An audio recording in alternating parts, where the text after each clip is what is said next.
Starting out, you guys have 5 seconds to tell me down in the comment section your favorite DLC for Dragon Ball Xenoverse 2. Hey, how's it hanging? It's your boy AZ Lazy Gaming, and today we're talking about why I don't really talk about Dragon Ball Xenoverse 2 content anymore on this channel. Let's get straight into the video. So, outside of YouTube, my friends ask me how come I don't talk about Dragon Ball Xenoverse 2 content, like the updates and the DLC that's coming out. And to put it in simple terms, I don't really care for Xenoverse 2 as of right now. It's like having your favorite sandwich every day. You kind of get burnt out on it at some point in time, right? And so it's not that Xenoverse is a bad game or anything, or it's going down the drain. It's still holding up really well nowadays.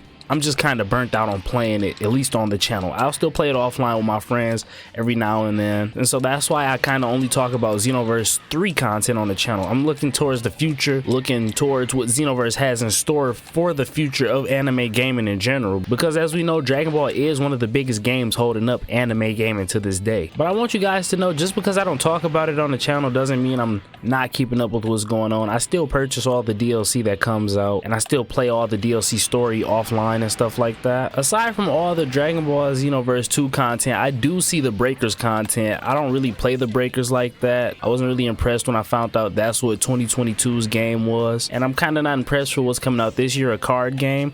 I'll play them, but like as far as continuously playing them or making it content for the channel, I don't think I'll ever do that. Mostly for the simple fact that you guys came here to the channel to watch me talk about Xenoverse 3 content, and I'm not going to take that from the people who expect to see that type of content from me. And part of me has a sneaky suspicion that this new card game might be pay to win of some sort. I don't know how, but usually when there's games like that, or Dragon Ball Legends or Dokkan Battle, they tend to be pay to win, and that's what it seemed like it is just for the consoles though, you know? I'm all for a good hide and seek game, but Dragon Ball the Breakers seem just off to me somehow, you know? It isn't Dragon Ball. When I hear Dragon Ball, I expect fighting games, and so not having that kind of made me iffy a little bit. Now, I don't say that to say like, oh, Dragon Ball games are only fighting games, because I've enjoyed some Dragon Ball games that are totally not fighting games, like Dragon Ball Fusions when it came out for the Nintendo 3DS. It was really different and very refreshing to the series. It's just, if you're gonna do fun games like that, you have to be really creative and very standoutish and different about it, in my opinion. And I personally believe if Dragon Ball Sagas wasn't so poorly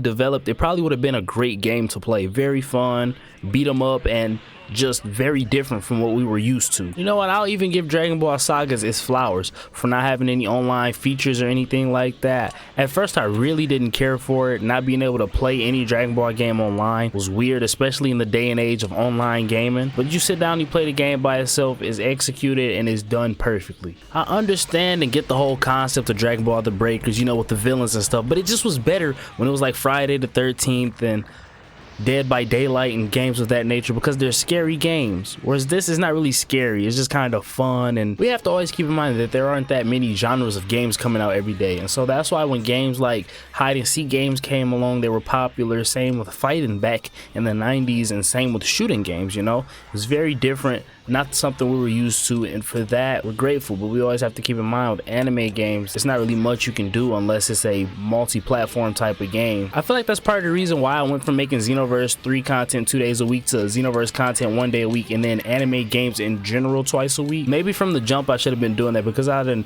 almost burnt out all of my ideas, even though I get new ideas every day and they come at random times of the day, like 3 a.m. when I'm supposed to be asleep. But if I had only been doing Xenoverse 3 content every Friday from the beginning, I probably would have still had videos going until 2025 about Xenoverse 3 content if I wanted, and then Mondays I could still talk about anime games if I chose to, kind of like what I'm doing now. Alrighty guys, we are now at the end of the video, and as always, if you guys enjoy these type of videos, I suggest you go check out my playlist where I talk about all things Dragon Ball Xenoverse 3. There are now officially 20 videos in that playlist, and if you're still hungry for more videos, I suggest you go check out my playlist where I talk about all things anime video games. There are roughly a handful, maybe a little bit more than a handful of games in there as well. But as always, I hope you guys enjoyed this video. I love you guys, and I'll see y'all in the next vid. Peace.